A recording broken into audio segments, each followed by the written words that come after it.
আপনাদের এই বুকের ছাতি চওড়া করে মাথায় হেলমেট আর হাতে লাঠি নিয়ে পেটাতে আসতে পারবেন তো? কাকে পেটাবেন আপনারা? আজকে ওরা আমাদের ভয় তালা দিয়ে দিয়েছে, আজকে আমরাও এখানে তালা দিয়ে গেলাম। দম যদি থাকে তাহলে আমাদের সাথে আগে কথা বলে তারপরে এই তালা খুলে বসবেন। যে অফিস থেকে জাল ওষুধ এরা বের করে, যে অফিস থেকে এরা মানুষকে মারার চক্রান্ত করে, সেই অফিস চলার প্রয়োজন আছে? না। মানুষ মারার অফিস চলতে দেব? তাহলে মানুষ মারার অফিস বন্ধ থাকবে, কিনা?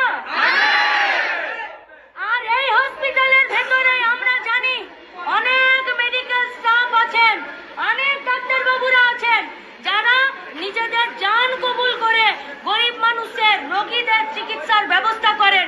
আমরা এই সমস্ত মিডিয়া বন্ধুদের মাধ্যমে আপনাদেরকে আমরা জানাতে চাইছি, আপনারা নির্ভয়ে কাজ করুন, কারো কাছে মাথা নামাবেন না। যদি কোনোদিন কোথাও কোনো অসুবিধায় পড়েন, দেখবেন বাইরে বামপন্থী ছাত্র যুব মহিলা এসএফআই ডিওয়াইএফআই অ্যাডবা আপনাদের সিকিউরিটির জন্য দাঁড়িয়ে আছে। এই পুলিশের উপরে আপনাদেরকে ভরসা করতে হবে না, যারা আমাদের কমরেডদেরকে জেলে পুরে রেখেছে। এখান থেকে আগামী দিনে স্বাস্থ্য ভবন অভিযান আর দরকার পড়লে এদের সিএমওএইচ এবং বিএমওএইচ এর কাছে গোটা মেদিনীপুরের সাধারণ মানুষ জবাব চাইতে যাবে। যাবে তো? যে রোগীরা হসপিটালে ভর্তি আছেন জাল ওষুধের জন্য, তাদের ট্রিটমেন্টে যাতে কোনো রকমের অসুবিধা এবং গাফিলতি না হয়, তার জন্য সবাই নজর রাখবেন। আর যে প্রসূতি মা মারা গেছে তার পোস্টমর্টম রিপোর্টের উপরে নির্ভর করবে আগামী দিনের এই গোটা রাজ্যের স্বাস্থ্য ব্যবস্থার দুর্নীতির বিরুদ্ধে লড়াই। আমরা জানি না কার কোম্পানির মাল এখানে ঢুকছে, সে কার ভাইপো কার বোনপো আমরা দেখবো না। যে জাল ওষুধ কিনছে, যে জাল ওষুধের কোম্পানির কাছ থেকে টাকা নিচ্ছে, তাদের বিরুদ্ধে হসপিটালের চত্বরেও লড়াই হবে, লড়াই হবে রাস্তায়।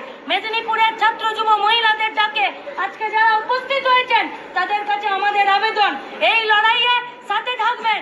উপস্থিত আছে আমাদের ছাত্র যুব মহিলা নেতৃত্বরা, এরা আজকে গোটা আর্জি করে ইস্যুটাকে ডাক্তার বাবুকে ধর্ষণ করে খুন করলো, সেই ইস্যুটাকে পুলিশ একজনকে সামনে ভিড়িয়ে দিল, বললো এই খুন করেছে। আর রাজ্য সরকার স্বাস্থ্য দপ্তর পুলিশ দপ্তরে তৈরি করা উঠোনে সিবিআই নাচতে নাচতে মাঝখানে ফাইলটাকে দান করিয়ে দিল, আর একজনকে ধরতে পারছে না।